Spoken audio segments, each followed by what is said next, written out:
Hello students, welcome to WB online home tuition. আশা করি তোমরা সবাই ভালো আছো। তো আজকে আমি তোমাদের সাথে শেয়ার করব পশ্চিমবঙ্গ মধ্যশিক্ষা পর্ষদের পঞ্চম শ্রেণীর Ray and Martin English question bank solve 2024। তো আজকে তোমাদের সাথে যে পেজটি শেয়ার করব, শ্রীরামকৃষ্ণা শিক্ষালয় হাওড়া। তো পেজ নাম্বার হলো 144। তো প্রথমে আমরা এখানে রিডিং কম্প্রিহেনশন একটি সিন আছে। তো পুরো কোশ্চেনটি বাংলা মানে সহ উত্তর আলোচনা করব। তো যারা এখনও আমার চ্যানেলে নতুন, অবশ্যই চ্যানেলটিকে সাবস্ক্রাইব করে রাখবে এবং বন্ধুদের মধ্যে বেশি বেশি করে শেয়ার করবে।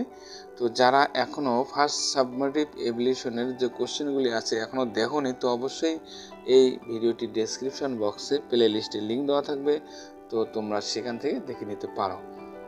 তো Edmund Hillary and Tenzing Norgay were part of the British expeditions to Mount Everest in 1953.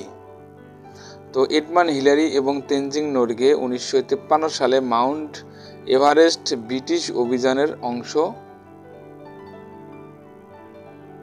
অংশ নিয়েছিলেন বা অংশে ছিলেন। তো colonel Johns Hunt led the expedition. তো কর্নেল জন হান্ট এই অভিযানের নেতৃত্ব দিয়েছিলেন। তো Hunt selected a team of people all of whom were experience climbers. তো হান্ট লোকদের একটি দল বেছে নিয়েছিলেন যাদের সবাই ছিল অভিজ্ঞ পর্বত আরোহী। তো Edmund Hillary A climber from new Zealand and Tenzing Norgay, a Sherpa from India, were among the 11 chosen climbers. তো নিউজিল্যান্ডের পর্বত আরোহী এডমান্ড হিলারি এবং ভারতের শেরপা তেনজিং নরগে এগ্রোজের নির্বাচিত পর্বত আরোহীর মধ্যে ছিলেন, নির্বাচিত পর্বত আরোহী ছিলেন আর কি। তো এরপরে দেখো, এই দাগের অ্যান্সার দ্য ফলোইং কোশ্চেন্স। তো প্রশ্নগুলো উত্তর দাও। তো how many climbers were chosen for the expedition. তো অভিযানের জন্য কতজন পর্বত আরোহীকে বেছে নেওয়া হয়েছিল? তো 11 climbers were chosen for the expedition, মানে অভিযানের জন্য 11 জন পর্বত আরোহীকে বেছে নেওয়া হয়েছিল। তো এরপরে দেখো number 2, in which year did they go for the expedition. তো তারা কোন সালে অভিযানটি করেছিল? তো they went for the expedition in 1953, মানে 1953 সালে তারা এই অভিযানে অংশগ্রহণ নিয়েছিল। ওকে। তো এরপরে দেখো বি দাগের, complete the following sentence with information from the text. তো এডমান্ড হিলারি অ্যান্ড, তো আমরা টেক্সট থেকে ইনফরমেশনগুলি নিয়ে পূরণ করব। এডমান্ড হিলারি অ্যান্ড এখানে হবে Tenzing Norgay were part of the British expedition. Number 2 দেখো, Edmund Hillary was a climbers from New Zealand, তিনি ছিলেন নিউজিল্যান্ডের লোক। তো এরপরে দেখো গ্রামার অ্যান্ড ভোকাবুলারি আলোচনা করব। তো তার আগে 2 দাগে দেখো, a fill in the blanks with the correct alternative questions. তো রাজু ইজ মাই ক্লাসমেট।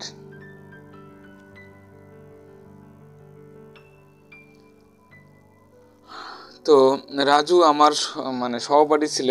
তো হিজ হাউস ইজ নিয়ার, তার বাড়ি আওয়ার্স। তো এখানে হবে আমাদের বাড়ির পাশেই ছিল আর কি, কাছেই ছিল। তো এখানে হবে আওয়ার হবে না, আওয়ার্স হবে। ওকে। তো এরপরে দেখো বি দাগের, write a and or the before the word. তো আর্টিকেল অ্যান্ড প্রিপোজিশন বসাবো। তো এখানে হিমালয়াস, তো হিমালয়াস পর্বত, হিমালয় একটা পর্বত, তো একটিই আছে মাত্র পৃথিবীতে, সেটা তাহলে আমরা এখানে কি বসাবো? দা বসাবো। ওকে। তো এরপরে দেখো সি দাগের, write the names of the adults animals or birds. তো ইগলেট, তো ইগলেট এখানে হবে কি? ইগল। এখানে কিটেন মানে বিড়াল ছানা, কিটেন এখানে হবে ক্যাট, তাহলে ওকে। তো এরপরে আমরা আলোচনা করব 3 দাগে যে কোশ্চেনটি আছে রাইটিং। তো write a paragraph on disciplines using the given hints. তো এখানে কিছু মানে পয়েন্ট দেওয়া আছে, পয়েন্টের উপর ভিত্তি করে শৃঙ্খলা বিষয়ে একটি তোমাকে প্যারাগ্রাফ বা অনুচ্ছেদ লিখতে হবে। তো এখানে হোয়াট ইট ইজ তো এটি কি? It is role in making a man, একজন মানুষ তৈরিতে এর ভূমিকাটা কি? তো ইট ইজ ইম্প্যাক্ট, এর প্রভাবটা কি? তো এখানে মাত্র 3টি পয়েন্ট দেওয়া আছে, 3টি পয়েন্টের উপর ভিত্তি করে এখানে একটি প্যারাগ্রাফ লিখব ডিসিপ্লিন সম্পর্কে। তো এখানে নাম্বার আছে 3।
তো বন্ধুরা, ভিডিওটি কেমন লাগলো অবশ্যই কমেন্ট করে কমেন্ট বক্সে জানাবে। তো যারা এখনও নতুন আছো এই চ্যানেলে, তারা অবশ্যই চ্যানেলটিকে সাবস্ক্রাইব করবে এবং বন্ধুদের মধ্যে বেশি বেশি করে শেয়ার করবে। তো তাহলে আজকে এই পর্যন্ত থাক, সবাই ভালো থাকবে। Happiness day. Please subscribe my channel. আমার ভিডিও দেখার জন্য তোমাদের সবাইকে অসংখ্য ধন্যবাদ।